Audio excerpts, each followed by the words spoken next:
İşte bunu hazır Ayыл Чарба министрinin berip atkан суроо жоопторун, өкмөт башчысынын берип аткандарын баарын сактап коюп, ноябрда дагы бир парламенттик угуу кылсак да, бүгүнкү айтылган сөздөрдүн канчалык деңгээлде аткарылды деген анализ кылсак. Себеби өткөн жылы деле дал ушундай көрүнүш болгон. Менин суроом Акылбек Жапаров мырзага. Кече маалымат кетти, Кыргыз министрлер кабинети Конституциянын 44-чү беренесин Конституциялык сотко кайрылыпсыңар. Пенсия, пособия, жөлөк пулдар боюнча. Эмне максатта кайрылдыңар ага? Ар бир өлкө өзүнүн мүмкүнчүлүгүнө жараса социалдык төлөмдөрдү төлөйт. Ошо боюнча разъяснение берүүнү сурандык Конституциялык соттон. Сиз мындай так жооп бериңизчи. Башта мындай бир күчтүү эле жооп берет элеңиз го. Азыр сүйлөсөмбү, сүйлөбөсөмбү, айтсамбы, айтпай эле койсомбу? Мындай тиригирээк болсоңуз. Мен билем, даражаңыз бийик, билем, бирок мындай так жооп бериңиз. Мен сизден улураакмын, даражам дагы улураакпы. Ошон үчүн мага акыл үйрөтпөй эле койсоңуз. Анда тагыраак жооп бериңиз да, там сүйлөгүңүз келбегенде. Кабинет министров катары өзүбүздүн укугубуз менен колдонуп, Конституциялык сотко ошо статьяны чечмелеп берүүнү суранып кайрылды. Анын эмнесин түшүнбөй атасыңар силер? Биз колубуздан келген гана жардамды бере алабыз. Анда эмне үчүн Конституцияга жазып койдуңар? Анда эмне Конституцияга ошентип жаздыңар? Ошо жазылып атканда мен каршы чыккам. Бирок ошо эркинде формулировка болуп калды. Анда иштебеш керек да. Каршы чыккан позицияга иштебеш керек да. Мен пенсия төлөй албайм, мен пособия төлөй албайм, жөлөк пул төлөй албайм деп айтыш керек да. Адахан Кемсалмаевич, мен төлөй албайм. Кабинет министров төлөйт. Өзүнүн алдына жараша, өзүнүн экономикасына жараша. Бүт дүйнө жүзү ошондой.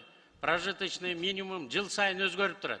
Туура. Корзина өзгөрүп турат жыл сайын. Туура. Аны кубалап жеткен Америка дагы жок. Япония дагы жок бүгүнкү күнү.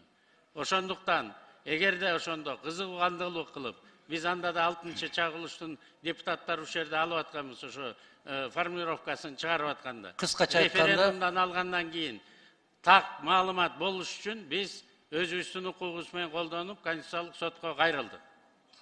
Конституциялык сотко кайрылуунун кажети жок. Ал жерде төлө деп турат, бүттү. Анын түшүнүштүн кажети жок. Төлөбөсөк өлөйлүбү эми? Төлөбөсөк өлүп калайлыбы эми?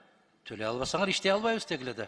Биз Конституцияны аткарбайбыз дегиле да. Биз иштеп атабыз. Ошо Конституциянын статьясын так чечмелеп бере турган орган бар. Аны сиз дагы мен да чечмелей албайм. Сиз аны так билесиз. Конституциялык сот гана бере алат. Разъясненияны, толкованияны дагы. 44-чү беренесинде анын түшүндүрмөсүнүн кажети жок, так жазылып турат. Кыргызстанда пенсиялар, жөлөк пулдар, пособиялар эң төмөнкү керектелүүчү куржундан кем болбойт деп турат. Бүт анын эмнесин түшүнүксүз. Ошо керектелүүчү корзинаны өзүнүн экономикасына жараша өкмөт тактайт. Биз ошого жараша Конституциялык сотко кайрылып атабыз. Жыл сайын керектелүүчү корзина чоңоюп турат. Биз ошого жараша өзүбүздүн төлөмдөрүбүздүн баарын оңдодук. Бирок бүгүнкү күнү экономика ушуну так аткарганга пока күчүбүз жетпей атат. Ошону толук бизге мүмкүнчүлүк бериңиздер, формулировкасын кандай деп түшүнсө болот. Кем эмес болуш керек деп турат. Анда биздин Конституция күмөн экен да, туурабы? Ошо статьясынын формулировкасын биз так чечмелеш үчүн Конституциялык сотко кайрылдык. Бир статьясы үчүн. Да, кайсы статьялар күмөн? Мен билбейм, мен Конституциялык сот эмесмин. Аны Конституциялык соттон сураңыз. Мен сизден сурайм. Бул сиздин милдетиңиз. Бул сиздин милдетиңиз, ошо Конституциянын беренелерин так кыйшайсыз аткаруу, пенсия төлөө. Менин милдетим республикалык бюджетти, законун сиз бекитип бересиз, ошону аткарыш. Жок, кечирип коесуз. Анда милдетиңизди түшүнбөйт экенсиз. Конституцияга сиз дагы ант бергенсиз, мен дагы ант бергем. Ага баарыбыз тең жооп беребиз. Биз ошо Конституцияга берген ант менен ушул жерде отурабыз, сизден сурап атабыз. Эмне үчүн аткаруу бийлиги аткара албай атат деп сурап атабыз. А эгер сиздин күмөн санап аткан болсоңуз, бир жылдан бери эмне үчүн бербедиңиз? Ушуну берип атасыңар, ушул жогорку кеңеште улам-улам маселе көтөрүлгөн сайын берип атасыңар. Эмне үчүн ушу мезгилге чейин бербедиңиз? Эмне үчүн каршы чыкпадыңыз? Биз мурун даярданып келдик, даяр болгондо тапшырдык Конституциялык сотко. Бюджетте ошол 44-чү беренеге жараша коюлганбы акча? Ошого жараша?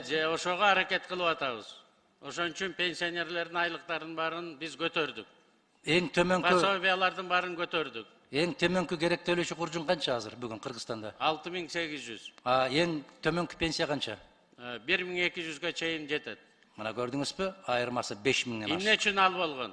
Анткени биздин фермерлердин баары 10 сомдон айына төлөп, бүгүнкү күнү азыр 3600 сом алып атат. Аны сиз экөөбүз жакшы билебиз. Фермерлердин жерге болгон салыгын эмне үчүн Пенсия босотмагандар? дегенде өкмөт төлөбөйт. Пенсияны алтсаны аман киши өзү жакшы иштеп жүргөндө кийин бала чакам мени карабай койсо, мен ошо пенсия менен жашайм деп өзү алдын ала төлөйт. Ал пособие эмес. Пособиялардын баарын биз көтөрдүк. Сиз экөөбүз 2009-жылы жетимдерге 2000 эле сом пособие койгонбуз. 10 жылдан бери эч ким көтөрбөй коюптур. Азыр мына 6000ге көтөрдүк. Быйыл экономикабыз жакшы болсо 10.000ге чейин көтөрөйлү деп атабыз. 2009-жылы бир кабын канча эле? Мен азыр эсимде так жок. Эске сакташ керек. Ошондон улам көтөрүлөт. Керектөлүүчү корзина деген. Силер көтөрдүк деп кыйкыра берген менен азыр эле кесиптештер айтты. 5 сомдон турган пиязың 100 сомго чыгып кетти деп. Көтөрөсүңөр, милдеттүүсүңөр, ошону көтөрөбүз деп баргансыңар. Ал жүктү көтөрө албасаңар, көтөрөбүз деген азаматтар турат. Бергиле ошол азаматтарга көтөрүп кетсин ары карай. Бере турган убакытта келет. Ушундай мамиле жасаш керек.